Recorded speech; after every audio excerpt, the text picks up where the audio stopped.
ममालिक हों या दोस्त ममालिक, पाकिस्तान की सफारतकारी अपने 75 साल के अरूज पे है और इसकी वजह पाकिस्तान की हुकूमत, वज़ीर आज़म शहबाज शरीफ और पार्टनरशिप में सैयद आसिम मुनीर फील्ड मार्शल, ये जो पार्टनरशिप है, ये जो हुकूमत है वज़ीर आज़म की सरबराही में, ये कामयाबियां आपको पहले कभी नज़र नहीं आई होंगी जो अब नज़र आ रही हैं। पिछले 2 से 2.5 साल में वो पाकिस्तान जिसका वज़ीर आज़म का कोई फ़ोन नहीं उठाता था और अब इस्लामी ममालिक से सबसे पहले तलकात उन पर मरहम रखा, जो तलकात तब्दीली के नाम पर ख़राब किए गए और उसके साथ साथ अपने दोस्त ममालिक जिन्होंने कभी मुश्किल में पाकिस्तान को नहीं छोड़ा, वो मशरक़ में चाइना हो, आज कारोबारी तलकात, दफाई तलकात, उसके साथ अमेरिका, उसके साथ सफारती तलकात का अरूज, आपने उसकी कुछ झलकियां पिछले चंद माह में फील्ड मार्शल का लंच हो या वज़ीर आज़म और फील्ड मार्शल की मुलाकात को देखा। अरब मुल्कों से तलकात और उसमें खुसूसन सऊदी अरब से दफाई मुआहदा पाकिस्तान की तारीख की सफारतकारी में एक बहुत बड़ी कामयाबी है, जिसके समरात आने वाले दिनों में आपको नजर आएंगी। कामयाबियों के होते हुए हम इसके फल और इसके फ़वाइद अपने पाकिस्तान के शहरियों तक, पाकिस्तान तक नहीं पहुंचा सकते जब तक कि सूबाई हुकूमतें वफाक के साथ मिलकर काम ना करें। इंटरनल सिक्योरिटी में दहशतगर्दी हो, अमन व अमान हो, का एक बहुत बड़ा मसला दहशतगर्दी है। ये वही दहशतगर्दी है जो 2017-18 में इस मुल्क से खत्म हो गई। कैसे खत्म हुई? उस वक्त वही फौज, वही रेंजर्स, वही पुलिस और हमारे जवान थे जो कि लड़ रहे थे, मगर उसके पीछे सियासी फोर्सेस, पॉलिटिकल फोर्सेस आज भी ख्वारिज और दहशतगर्द इस जंग को लंबा करने या इसमें हमारा नुकसान करने का फायदा उठा रहे हैं। पाकिस्तान का नेशनल एक्शन प्लान,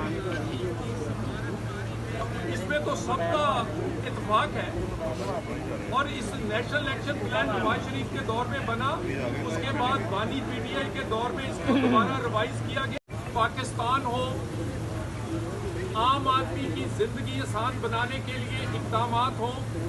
जब सूबाई हुकूमतें, सियासी जमातें मिलकर ये काम नहीं करेंगी तो ये जो आलमी सफारतकारी में कामयाबियां हैं, इसके समरात सही तरह पाकिस्तान और पाकिस्तानी आज फिर एक दफा हमारी सिक्योरिटी फोर्सेस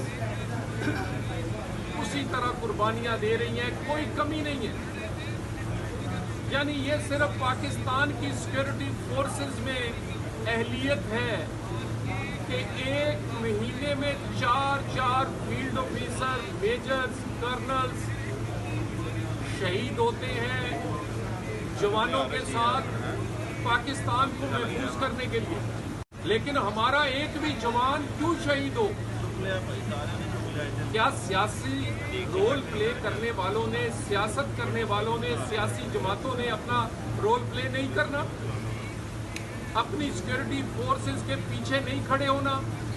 अपनी सिक्योरिटी फोर्सेस के लिए वो तमाम चीज़ें और माहौल मुहैया नहीं करना जिसमें वो इस जंग को जल्दी से जीत सके? ये इस के ऊपर लेट जाए। पाकिस्तान को बचाने के लिए ये फील्ड ऑफिसर्स, ये जवान, ये अफसरान जान दे रहे हैं, लेकिन सियासतदान किधर है? केपी की सियासी हुकूमत किधर है? मैं इनसे दोबारा अपील करना चाहता हूँ, आप जलसा करें या जुलूस करें, सियासत आपका हक है, लेकिन पहले आपका फर्ज है। आपका फर्ज है कि आप दहशत गर्दी के बारे में दो टोक बयानियां और पूरी मजबूती से पीछे उसके खड़े हों। इसके तमाम नुकात पर तमाम सियासी जमातें मुत्तफिक थी और मुत्तफिक हैं, मगर अमल क्यों नहीं होता? सवाल तो ये पूछने वाले हैं कि क्या आज केपीके की हुकूमत और केपीके में आज जिस सियासी हुकूमत जो है, जो पिछले 13 साल से है, क्या उसने ऐसा माहौल और ऐसे इकदामात उठाए हैं कि इस तरह की दहशतगर्दी या होना अगर हो तो उसका कला कमा किया जा सके? मुझे सबसे पहली बात तो है कि फाइनल पे पहुंचने पर अप्रिशिएट करना चाहिए। खेल है, खेल में हार जीत को खेल की हार जीत तक रहने देना चाहिए, लेकिन यकीनन जैसे आपके जज्बात हैं वैसे मेरे इंडिया को हराने को तो वैसे ही वो जज्बात ही और तरह के होते हैं। पूरी दुआ है इसमें जो हम तनकीद कर देते हैं फौरी तौर पे किसी प्लेयर पे, किसी टीम पे, उनको डिमोरलाइज करते हैं, हमें ये नहीं करना चाहिए। हमें अपनी टीम को अप्रिशिएट करना चाहिए और ये खेल को खेल समझना चाहिए। मुझे उम्मीद है कि कल ये टीम उन्हें धो देगी और इंशाल्लाह ताला हम इंडिया से उसी तरह जीतेंगे जैसे जंग की। सर ये एक ड्रोन इस्तेमाल करें और हम हाथ बांधी रखें। इस ड्रोन का जो कहा जाता है कि ड्रोन हमला हुआ और वहां पर कोई मासूम लोग शहीद हुए, क्यों नहीं साथ कहते कि ये ड्रोन किसका था? ये दहशतगर्दों इस्तेमाल कर रहे हैं कि नहीं कर रहे? वीडियोस मौजूद है, प्रेस रिलीज और उनकी वीडियोस में आप मौजूद हैं कि वो ड्रोन